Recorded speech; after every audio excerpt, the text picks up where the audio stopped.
All right, welcome to Module 3 of the Business Startup Roadmap. We're diving into strategic analysis, and I really want you to focus on that tagline at the bottom. Structure protects your idea. It doesn't kill it.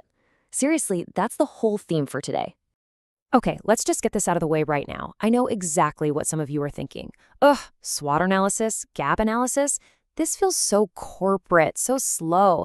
I'm a founder. I just want to build my thing. And believe me, I get it. But that amazing raw energy to just build, it can also drive you right off a cliff if you're not careful. So we have to completely reframe how we think about this. This is not bureaucracy. It's not red tape meant to kill your ideas. A better way to think about it is like this. These are guardrails on a dangerous mountain road. They're there to protect your passion, to keep you from veering off course by spotting a fatal flaw before it actually becomes fatal. And let's be super clear. This isn't some dusty, abstract homework assignment from business school. These are battle-tested, powerful tools adapted from formal project management.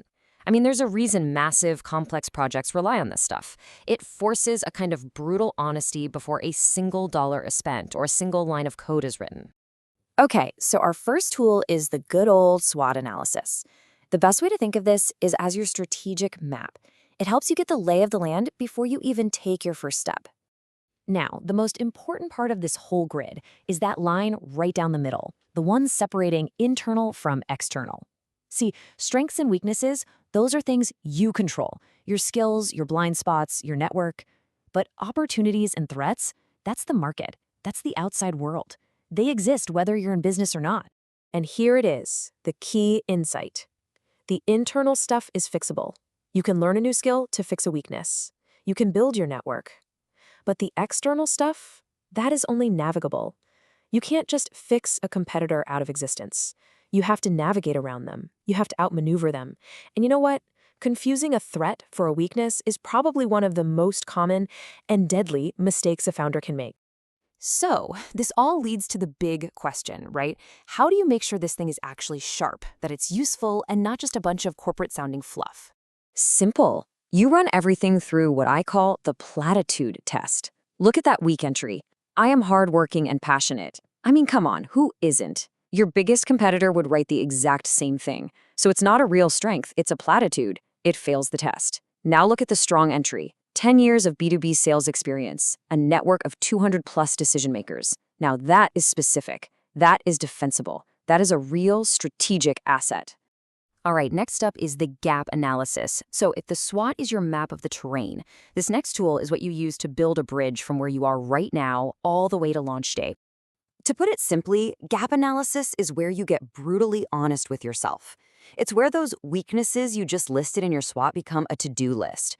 You formally document your current state, what you have now, and you compare it to the required state, what the business absolutely needs to even have a chance. That space in between, yep, that's your gap. The process itself is really just a simple 3-step evaluation. 1, document what you have. 2, define what you need. 3, identify the specific differences. And look, this isn't an exercise to make you feel bad about what you don't have.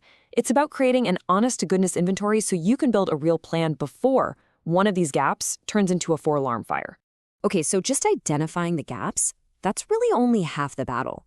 The real magic happens when you turn that list of problems into a concrete, actionable plan for closing them. So, you have your list. You know what's missing. The big question is, now what?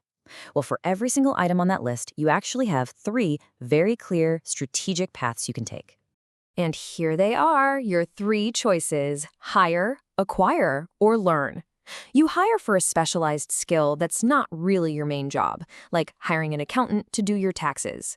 You acquire a tool that solves the problem, like using Shopify instead of trying to code an e-commerce site from scratch. Or you learn the skill yourself, which is a great option when that skill is core to what you do as a founder and, let's be honest, when money is tight.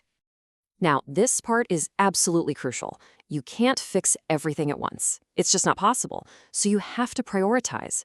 That means you split your list of gaps into 2 buckets. Tier 1 gaps are launch critical. The business literally can't open its doors without them.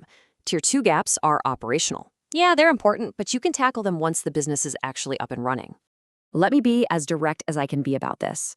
If you show up to that end of phase review, what we call gate 0, and you've got tier 1 gaps just sitting there wide open, that's the fastest way to get a no-go decision. And that's not a punishment. That's the system protecting you. It's saving you from a launch that is almost guaranteed to fail. So, after all this work, all this soul searching, what do you actually have to show for it? Well, this isn't just a mental exercise. The output here is a set of tangible, concrete documents that are going to guide your very next steps. What you'll walk away with from this module is super clear. You'll have a completed SWOT template that maps out your entire strategic landscape. And you'll have a gap analysis worksheet that is, for all intents and purposes, your tactical action plan. You'll know your factors, you'll know your gaps, and you'll have a clear path to resolve every single one. Okay, now if you remember one thing from this entire module, please make it this. These are not one-and-done homework assignments that you fill out, file away, and forget about. They are living, breathing documents. As you learn more, as the market shifts, you have to go back and update them. Your strategy has to be as dynamic as the world you're trying to build in. All right, you did it. You did the hard work of taking that critical look inward. Let's just wrap up Module 3 with a quick checklist so you know you're ready to move on.